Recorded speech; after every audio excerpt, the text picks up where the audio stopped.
What's a CAPA board and who needs one anyway? That's what today's topic's about. A lot of companies have a CAPA coordinator, they'll have somebody that's responsible for the CAPA process, but not every company has a CAPA board. And the question is, do you really need one? First of all, let's think of it as not as a board. When I think of a board, I think of a board meeting. I think of a bunch of people that not necessarily are involved in the day-to-day operations of the business coming into the company for a meeting in a very large boardroom, and it's probably going to take a really long time because everybody's really important and has to be heard. That's not what we want. We don't want that kind of meeting. We don't want an hour meeting. We don't want a 2 hour meeting. We want a half-hour meeting or less. The shorter, the better. This meeting is to get stuff done. So if you're going to have a CAPA board, start thinking of it as a CAPA team, and maybe we should call it that. This is the CAPA team meeting. Now, when you think about quality, a lot of people think of, well, that's the quality manager's responsibility. And then you'll have some people that'll pay a little bit of lip service and say, well, quality's everybody's job. But is it really? In your company, does everybody really contribute to quality? This is one way to demonstrate that. Have everybody in the company, at least at the middle level manager level, get involved in the CAPA team. And I mean get involved, not just show up. The purpose of the CAPA team is to make sure you get CAPAs done and done well and on time. That's it. That's the whole goal. Get them done on time, and get them done well. If you can't do those things, you've got a serious problem with your quality system. And as I said, it's a team. Think team sport here. This isn't golf where we're going to score and get a big trophy because we scored the lowest score. When I say we, I mean me personally. No, this is not that kind of game. This is not we're running a marathon and other people are running with us, but we're competing against one another. No, this is everybody in the company that is involved in this team. Their goal is to get all the CAPAs done on time and done well. Not some of them, not just the ones that have their name attached to it, but all of them. And to keep it going that way consistently. Why? Because the purpose of the CAPAs is to fix problems. Not just anybody's problems, but every problem, every quality system problem that you have. And it might even be some things that aren't product related. It could be a problem with billing people or shipping to people. It could be for receiving orders. It could be for overtime. It could be for all kinds of things. But if you have a problem, one of the best ways to fix it is to open up a CAPA. Now, not every problem is worthy of a CAPA, but the important ones are. So by definition, if it is a CAPA, it is important, and you can't just say, oh, I'm not going to work on that one. So first of all, CAPA boards, let's call them a CAPA team. The goal is to get the CAPAs done on time, and done well. Who needs to be at the CAPA board meeting? If we're going to call it a CAPA team, do we need the coach there? Can the team function out on the field without the coach on the field? Yeah, we have leaders, we have team captains, we can function without that. Sometimes we need the coach. Yeah, we need the coach. Soccer is the number one sport in the world, but the team can score goals and pass and decide who's going to do the corner kick without the captain, without the coach being on the field. They'll still function fine. They've been playing for a really long time. But you need to have everybody know what their role is, and they have to function as a team. Everybody has to help one another. You have to pass the ball. You have to share. You have to set up other people for shots. Same thing in the world of quality. If you just have one person doing all the work, they're going to get slaughtered and they will not succeed. You need this. Everybody that's on that team has to cooperate.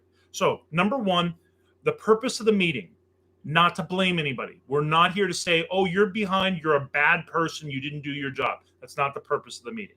Number two, don't invite a bunch of top management.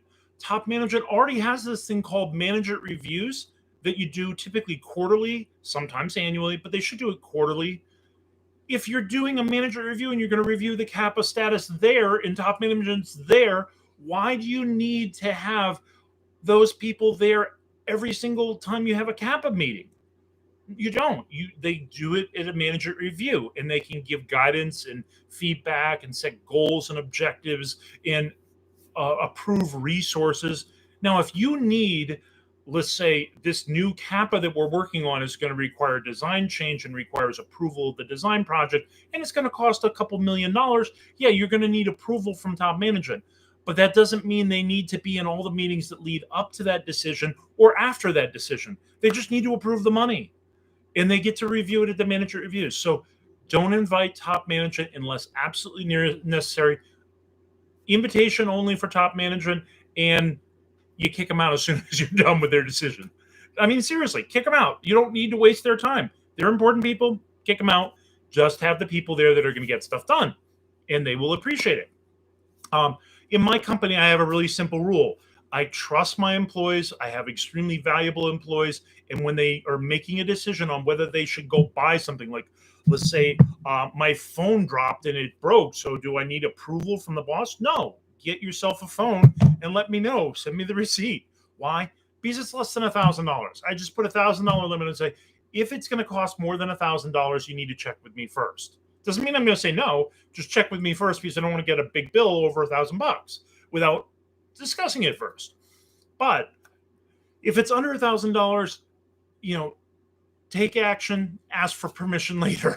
Just give me the receipt. Don't worry about it. And that's a way a lot of managers like to work. They hire people they trust. And when they get to that point of trust with those employees, they give them a limit and say, this is my limit. When you're over that limit, come talk to me and we'll discuss it. My father ran the Public Utility Commission for the state of Pennsylvania, and he had a board of all the different utility managers for the different types of utilities. So a gas manager for natural gas, and nuclear power and coal, and so he had all the different utilities represented by a different expert, and they had meetings on a regular basis. His rule was, if it's over $1 million, I need to be involved. Doesn't mean I necessarily need to be involved in the entire process, but don't go making decisions over $1 million in a case without my involvement. So up to the $1 million, don't even invite me. Just tell me how it happened. And so that was his way, but that was for the scope of the state of Pennsylvania. And the utilities, we spent a lot of money on utilities in a state, and that's a really big state. So those are the kinds of objectives that you want to set for a CAPA board. If it's over a certain dollar limit, now we got to invite in the CEO or the president or somebody. But if it's under a certain dollar limit, CAPA board is consisting of managers that have authority to make a decision up to this dollar amount. That's a great way to set the expectations and guidelines for that team. Number 3, so we said not to blame, don't invite top management. Make them short meetings, 30 minutes or less. Set a time limit. It's always better to try to get the meeting done in a little less time than give yourself a cushion, because people will fill up the time available. Don't let them do that. Give them less time. Force them to come prepared.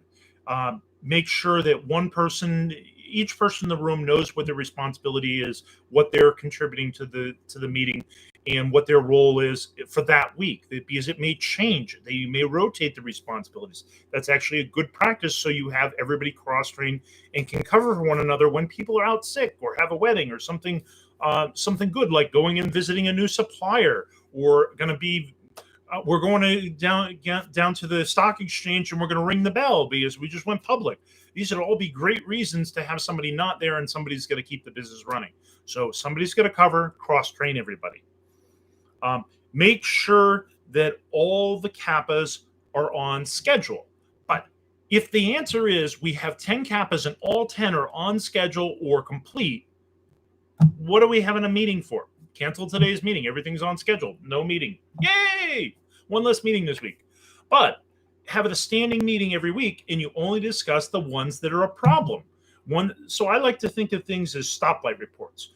Green, go. No problems, everything's on schedule, or it's completed. Push it to the side. We're not even going to discuss that one today. Next level, yellow light. Okay, a yellow light means it might be in jeopardy. We have a question about it. There's a delay. There's something going on. Red, there's a serious problem. We need help. That's what we're going to focus on. So red lights you focus on. Yellow lights you talk about a little bit. Green lights, you don't even discuss them. You make a note. We reviewed. It's on schedule. Done. That's just check the box. So that's the kind of time that those get allocated because they're on schedule. Now, one of the things that I put that might have been a little controversial in my notes when I was announcing this was quality, particularly the CAPA part of the quality system, should be your third priority. Now, what would be your first priority? Safety. We don't want to kill anybody in terms of patients. We don't want to kill any people in terms of users. We don't want to kill anybody that's an employee. Safety is important, the most important thing. In my company, your own personal health is most important. Your family is the second most important thing, and everything else is a third priority. I don't care if it's an FDA meeting. If you have a serious health problem or your family has a serious health problem, take care of that first and send me a text that you need me to cover. Fine, done. Don't worry about it. I don't care if there was an FDA meeting. That's not more important than family. Same thing should be true for your company. You shouldn't have a bunch of employees that are saying, I got to worry about this CAPA. It's more important than safety. No, that's not true. The second highest priority is sales. Yes, you're hearing that from a regulatory and quality system consultant. The second priority is sales. Why? If you don't have any sales, you don't have a business. You're not shipping anything. You might as well not even work on the CAPA because if you don't have any sales, you're out of business. So it's not sales or quality, it's sales and quality. So you have to have both, but you can't have one without the other. It's not going to work. If you don't have quality, you're going to lose sales really fast. If you don't have sales, you can't afford to pay for anything related to quality. So you need both, but the high priority should be safety first, sales second, because you got to pay the bills, and number three, and pay employees. Yeah, that would be nice. And third down the list, we're going to worry about the CAPA system because that's how we fix problems in our company. The internal audits and monitoring and measuring of things, that's how we find problems. The CAPA system is ultra important because we've already identified a problem. We've decided it was high enough priority that we had to open up a CAPA for it, and therefore those are priorities. So safety, sales, CAPA, that's your priority list. Now, the CAPA board has one more thing that they ought to be doing.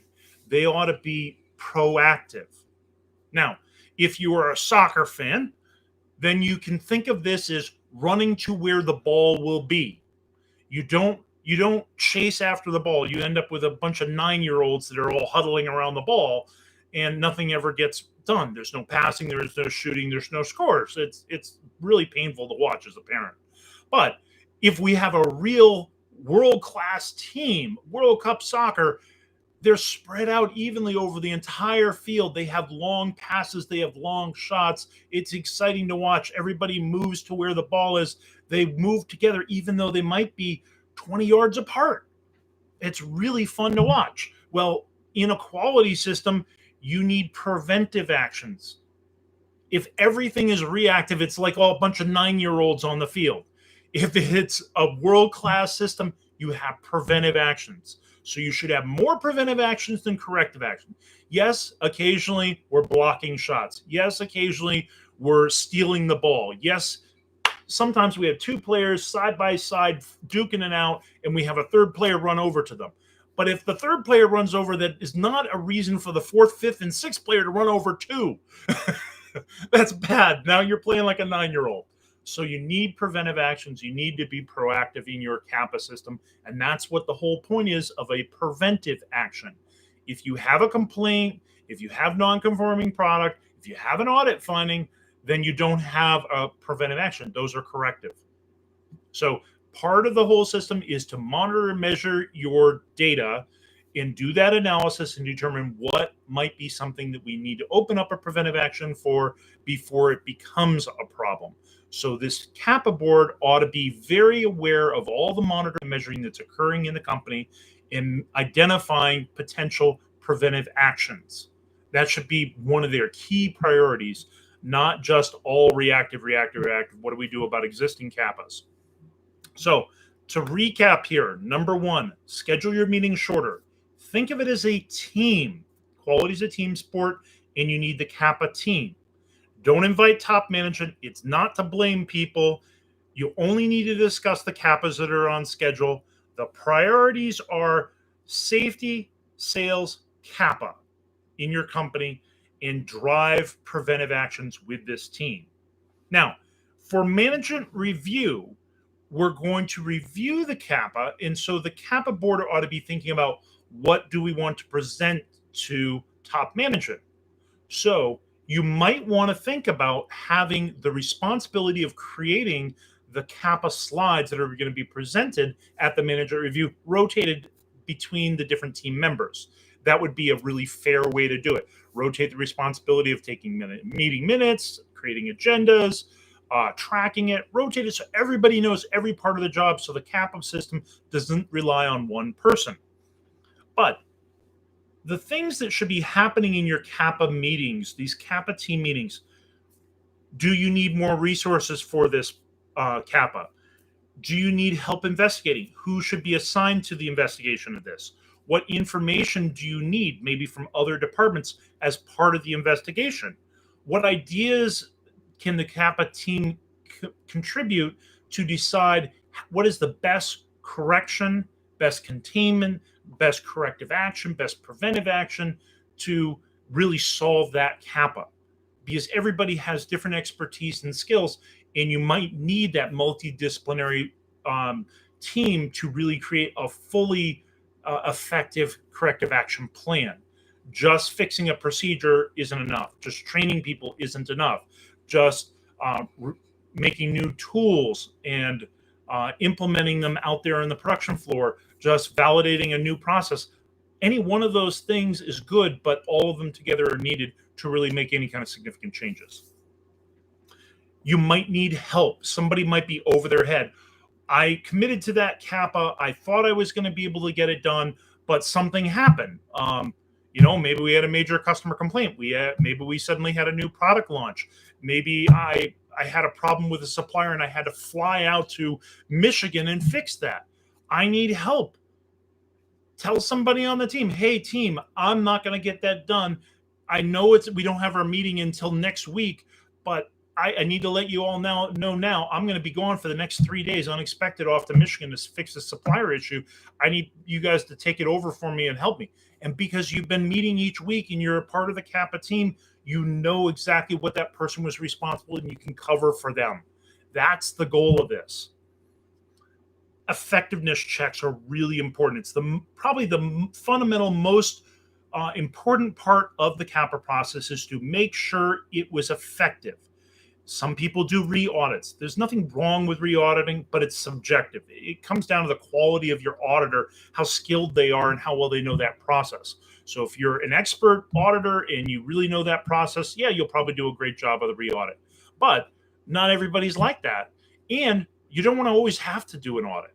So let's instead, for an effectiveness check, let's be quantitative. And yeah, I'll put a link down below for the CAPA effectiveness checks, making them quantitative. There's a blog article about it, and I give you a graph and everything. But the bottom line is, if you can graph it and show it was effective, here was before the CAPA, and here's after the CAPA, and this shift, that's where the CAPA occurred right there. That's what you want. Another example that I gave a company just recently, they were talking about, we're changing from this to this, so we changed the procedure. I'm like, that's great. Did you validate the process? I didn't know we needed to validate the process. Well, it's a process where you're not able to do 100% inspection of every single thing. Otherwise, you would have caught this problem before a customer complaint. So maybe you need to actually do a process validation for this because it's an automated process and you can't do 100% inspection. Oh, yeah, we have to do that. And a good validation plan is going to have acceptance criteria and a sampling plan and statistical analysis, statistical justification for your sample size, worst case scenario considered. Once you finish the whole report, it says whether it passed or it failed.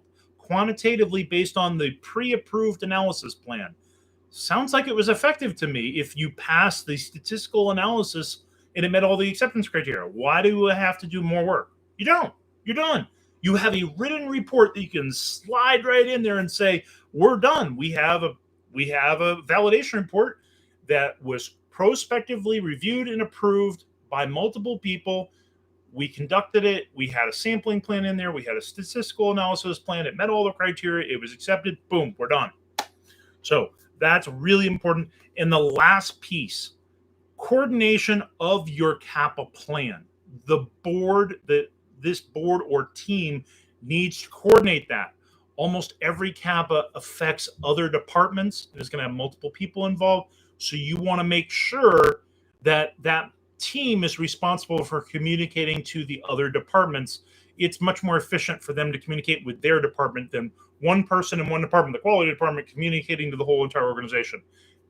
Have the team agree how they're going to communicate, when they're going to communicate, what they're going to communicate, and do it all at once simultaneously. That's the best way. So what are the resources you're going to need for that CAPA? Who's going to do the investigation? How is it going to be done? What information is needed from different departments to conduct that investigation? Make sure you get cooperation from everybody on it. What are the ideas the different people on the CAPA team have for how best to accomplish this corrective action or correction or containment? Maybe it's simple as we need a place in the warehouse where we can do this sort and rework of this product. That could be an example. Getting help when you need it. Oh, I'm going off to Michigan. I need somebody to cover for me. Doing an effectiveness check, making sure it's a really good one. And we all agree that's how we're going to do it. And last but not least, communicating the plan implementation to everybody in the organization. Those are the things that the CAPA team should be doing. And they just, once a quarter, when you have those management reviews, you rotate who's going to have the responsibility of communicating a summary of what the CAPA board's working on. And if anything is in particular, you think it needs management to weigh in, give some insight, set some directive, approve some resources, whatever is needed, and maybe plan ahead with some preventive actions. Like here were some preventive actions that the CAPA team came up with. We'd like to present them to top management. We'd like your vote on which one of these should be implemented, if not all of them. So there's my suggestion for how to use your CAPA team. I'm also going to provide a link below for a webinar that you can purchase on risk-based CAPA programs. But having everybody that's on that team trained on risk-based CAPAs is really important. Having the right type of form, the right procedures on it, but you really have to have them function as a team. Team sport. Thank you, everybody. See you next week.